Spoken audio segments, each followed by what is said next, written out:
Welcome to Southwest Desert, where adventure meets the arid beauty of the American Southwest.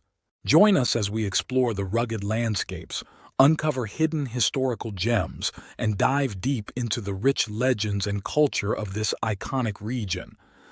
Subscribe now and hit the bell icon so you don't miss out on our latest desert adventures. Please leave a like or comment. This is very helpful. Let's journey together into the heart of the Southwest Desert.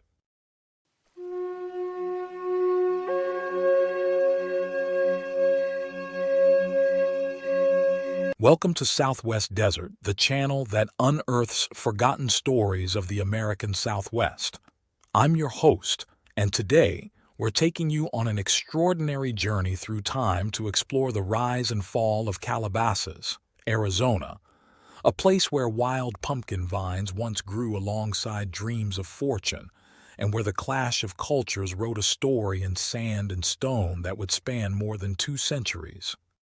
Before we delve into the European arrival in this region, we need to understand the rich tapestry of life that existed here for generations.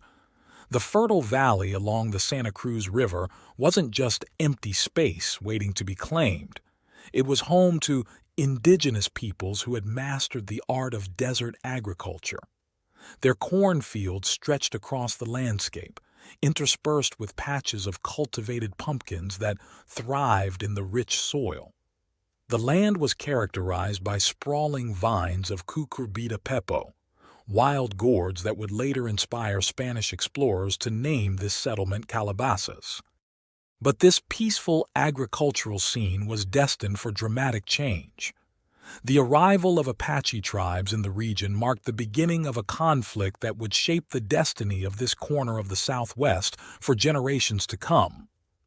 The once peaceful farming communities found themselves caught in the crossfire of territorial disputes that would only intensify with the arrival of European settlers. The story of Calabasas as we know it begins in 1691 with the arrival of Father Eusebio Kino, a remarkable figure who would leave an indelible mark on the region's history. Picture, if you will, this Jesuit priest with the heart of an explorer, regularly traversing the challenging terrain between the mission of San Xavier del Bac to the north and Dolores, Sonora, to the south. Kino was a man of vision, and he recognized something special in this location. Something that would lead him to establish a complex supporting infrastructure that included a secondary mission at Guavavi and designate Calabasas as a visita, or subsidiary mission post. It was during this period that the settlement received its evocative name. Spanish explorers, struck by either the wild gourds they found growing there or the cultivated pumpkins in the indigenous fields, called it Calabasas. But the Spanish period, despite its profound impact on the region, was destined to be relatively short-lived. In 1767, in a dramatic turn of events that would echo throughout the New World, the Spanish crown expelled all Jesuit priests from their territories. This marked the beginning of the mission system's decline and opened the door to a new chapter in Calabasas' history. The winds of change brought Mexican independence, and with it came turbulent times for Calabasas. In 1827, all Spanish residents, both priests and ranch owners, were forced to leave their homes and properties behind. This exodus left the mission vulnerable to Apache raids, and the once thriving settlement was reduced to a small village. Yet even in these difficult times, hope persisted. Some determined Mexican residents continued their gold mining operations, refusing to give up on the promise of wealth that lay beneath the sun-baked earth. Then, in 1842, a significant development occurred that would reshape the future of Calabasas. 3 land grants, Tumacacori, Calabasas, and Guavavi, were consolidated into a single property.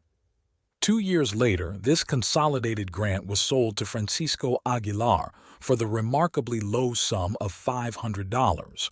This was no ordinary land deal. Aguilar was the brother-in-law of Governor Gondra, and under Gondra's influence, the area would see new development and investment. A fortified hacienda rose along the Santa Cruz River, and extensive ranching operations were established. The surrounding grasslands soon teemed with herds of cattle, horses, and sheep. But the shadow of violence that had long haunted Calabasas had not lifted.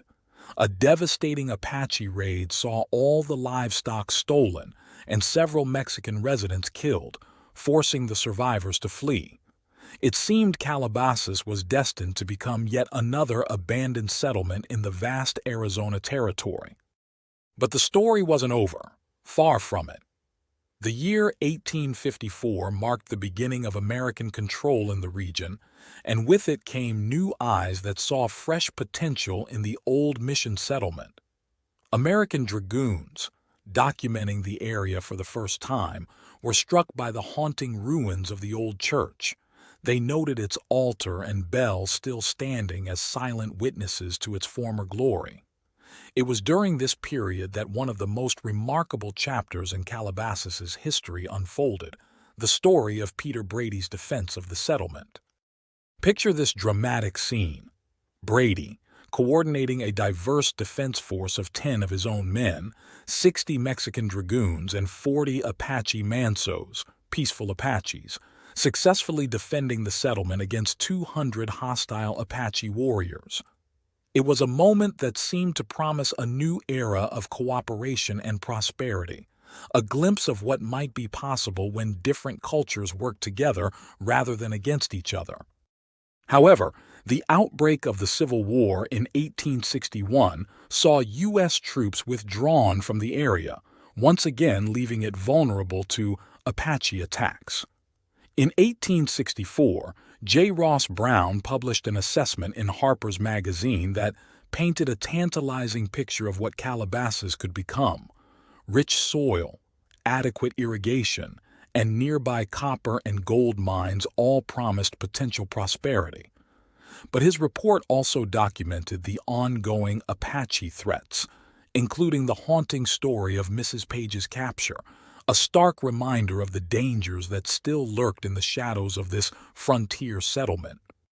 Then came what many would consider Calabasas's golden age, the hotel era. In 1878, two San Francisco businessmen with big dreams purchased the property from the Gondra Aguilar family for $6,000.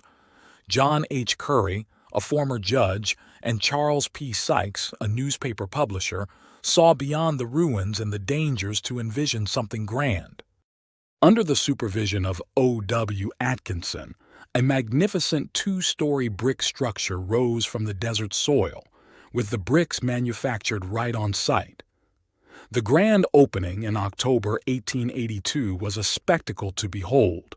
A Tucson delegation arrived to the sounds of a brass band, and guests marveled at the luxurious amenities. The hotel quickly gained a reputation as the best hotel between San Francisco and Denver. But even in this period of apparent triumph, the old threats remained. Apache raids continued, with livestock theft and the tragic murder of the Peck family serving as stark reminders of the dangerous realities of frontier life. Yet the hotel persevered, becoming a symbol of civilization's advance into the wilderness. The final act of Calabasas's story began in 1891, when the Court of Private Land Claims voided the Spanish grants that had given the settlement its legal foundation. In one devastating stroke, the town lost its mining rights, town site ownership, and hotel ownership. Colonel Sykes died in New York, though his widow maintained residence until 1910. The once grand hotel rooms were reduced to storing hay, and in 1927, a catastrophic fire started in the stored fodder, completely destroying the building. Local residents salvaged what they could from the ruins, but Calabasas's time as a living community had come to an end. Today, the site of Calabasas is described as almost invisible. Yet, in a poetic twist of fate, the wild cucurbita pepo vines that gave the settlement its name continue to grow there, their tendrils reaching through the ruins just as they did centuries ago when the first Spanish missionaries arrived. The story of Calabasas is more than just another tale of a ghost town in the American West. It's a microcosm of our national story, a complex tapestry woven from threads of indigenous wisdom, missionary zeal, colonial ambition, frontier violence, entrepreneurial dreams, and ultimately, the relentless march of time. In its rise and fall, we see reflected the larger patterns of American history, the clash of cultures, the promise of prosperity, the price of progress, and the ultimate impermanence of human endeavors in the face of nature's patient persistence. As we stand today on the site where Calabasas once thrived, we might still hear echoes of church bells, Apache war cries, hotel celebrations, and the final crackling of that devastating fire. But perhaps the most profound message comes from those hardy pumpkin vines, still growing wild and free, reminding us that while human settlements may come and go, the land endures, carrying its stories forward for future generations to discover. This has been Southwest Desert. If you enjoyed this journey through time, don't forget to like and subscribe for more forgotten stories of the American Southwest. Join us next time as we uncover another hidden chapter in the rich tapestry of Western history. Check out my large Southwest catalog of videos and playlists on historical tales, lost gold stories, and adult bedtime stories. Happy trails!